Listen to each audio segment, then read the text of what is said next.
Okay, so why don't we get started? Let's start with something simple. Does anyone want to just put into words what was the main reason that we were meeting here today?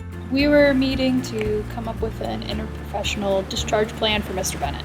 Yes, right. We did come up with a great plan. So why don't we go ahead and review what those main points were? Who wants to start? I'll start.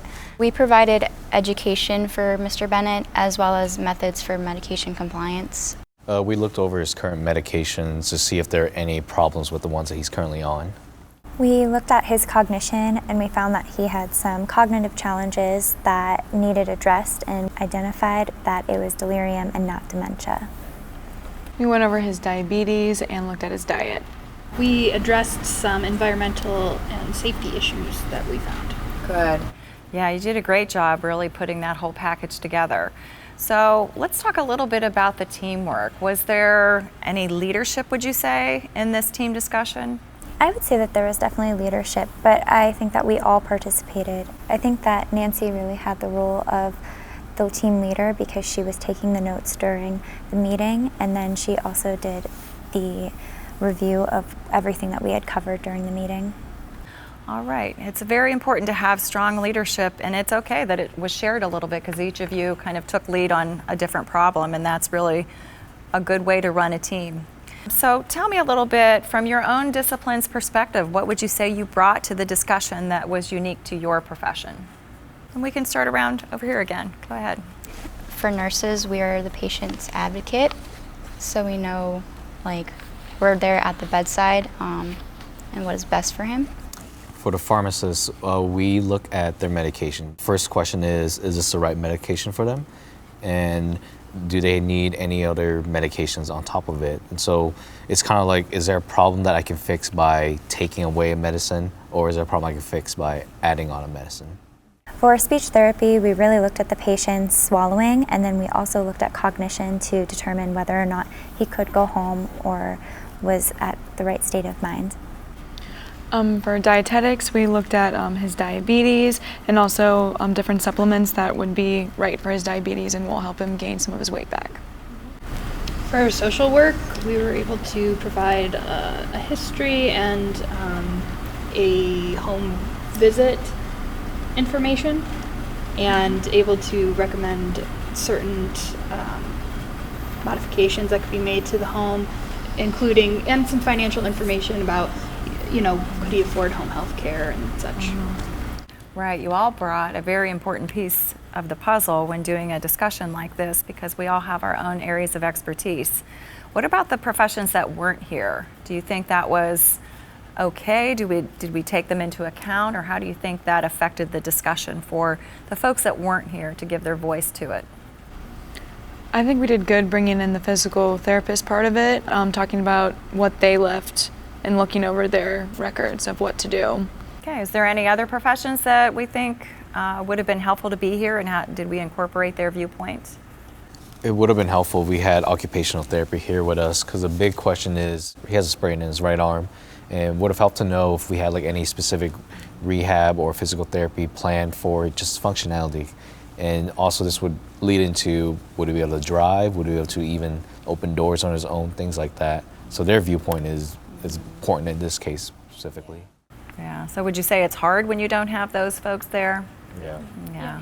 Yeah, you really have to be conscious, I think, of all the different viewpoints, even if they're not physically there. That's why it was important to bring out the notes of the physical therapist when we did. So that was good, and that's realistic too.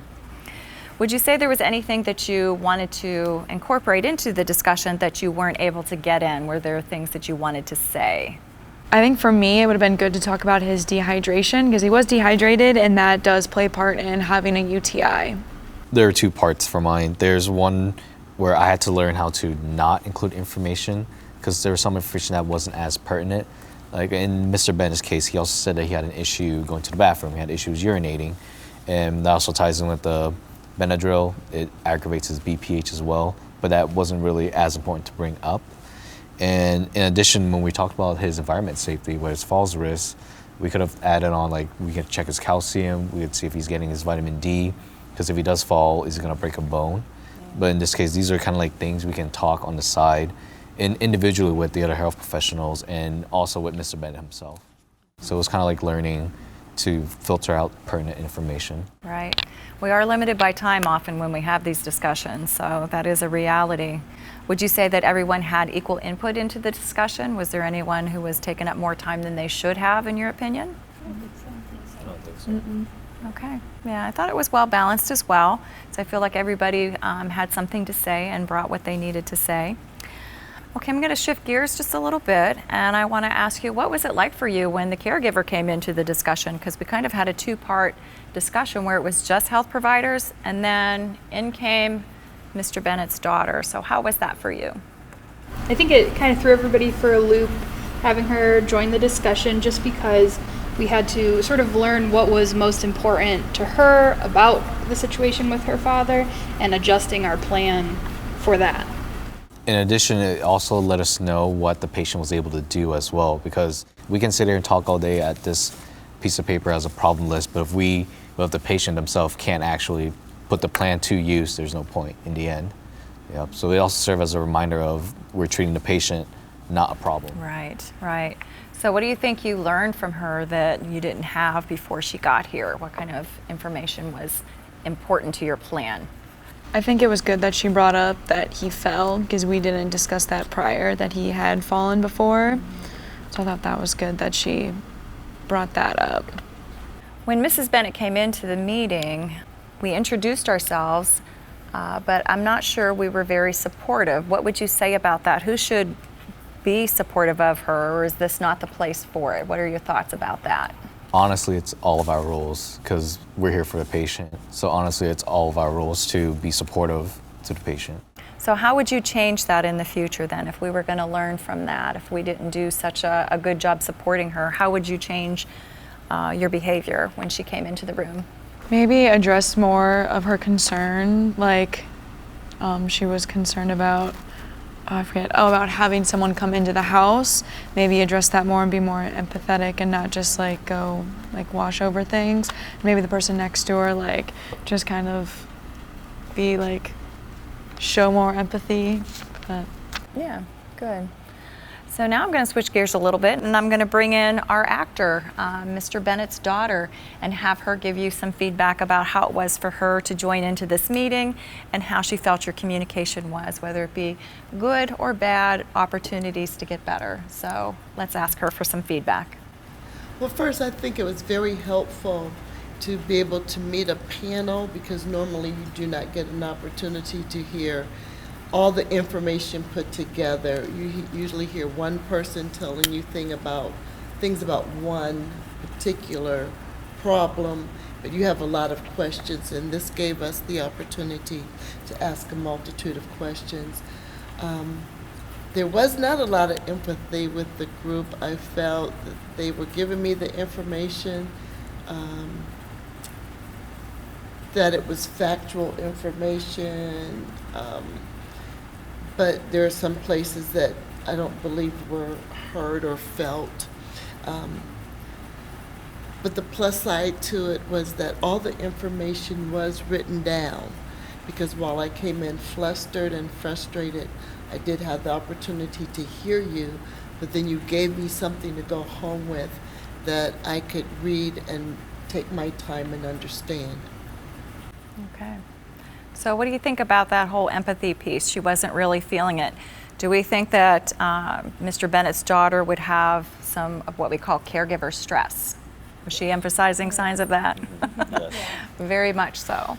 So we could be as simple as saying a statement of, this must be so hard for you. I'm very sorry you're going through this again. You just had this stressful situation with your mom not that long ago, and that can really go a long way to kind of bring her down in her level of anxiety. So that can come from anyone. That can come from anyone. Okay, so let's switch gears a little bit again, because one of the things we wanted you to try to implement and infuse into your discussion was some team steps communication strategies. So would you say there was opportunities to use those? For example, when there was a difference of opinion, when did that happen? When did you notice there was differences of opinion in this discussion?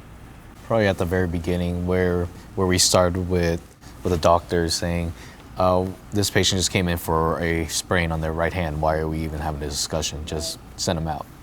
Put a brace on and send them on his way. Right. So let's recap. How did that go then? How did we deal with that conflict?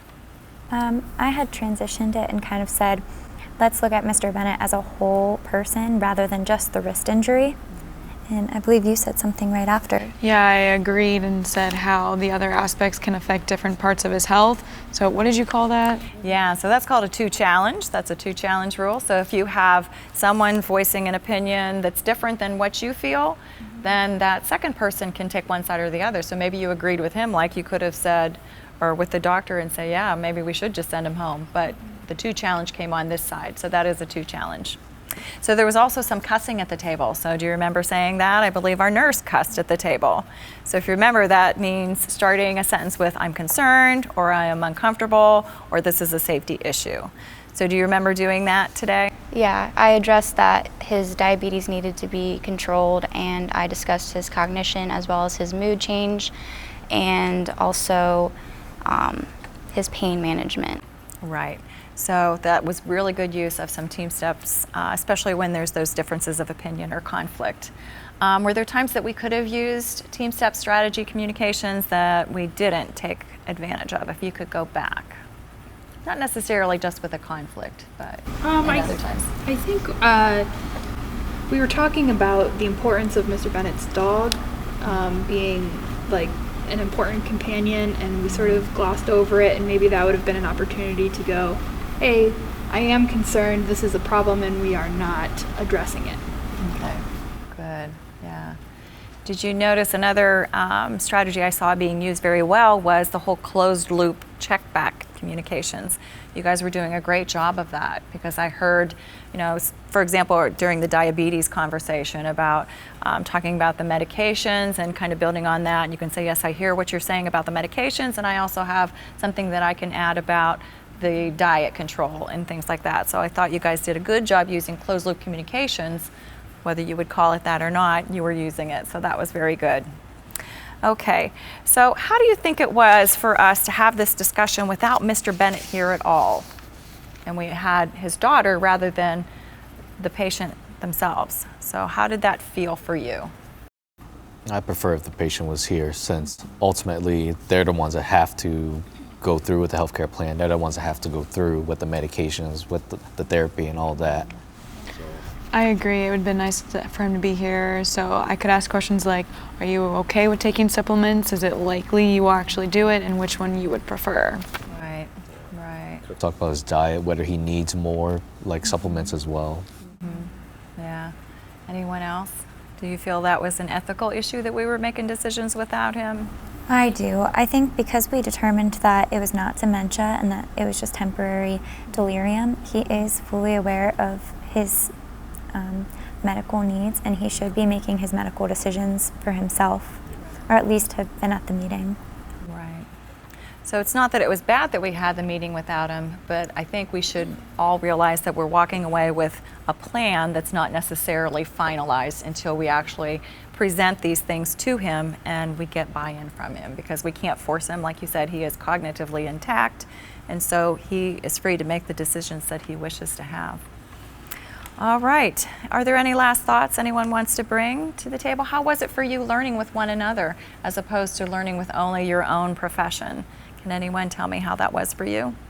I think it's really good that we all got to work together. It lets us all realize what everyone does, and that we all do things that interchange, like nursing and social work, checks for depression, and that we all can work together to make sure the overall well-being of the patient is being met.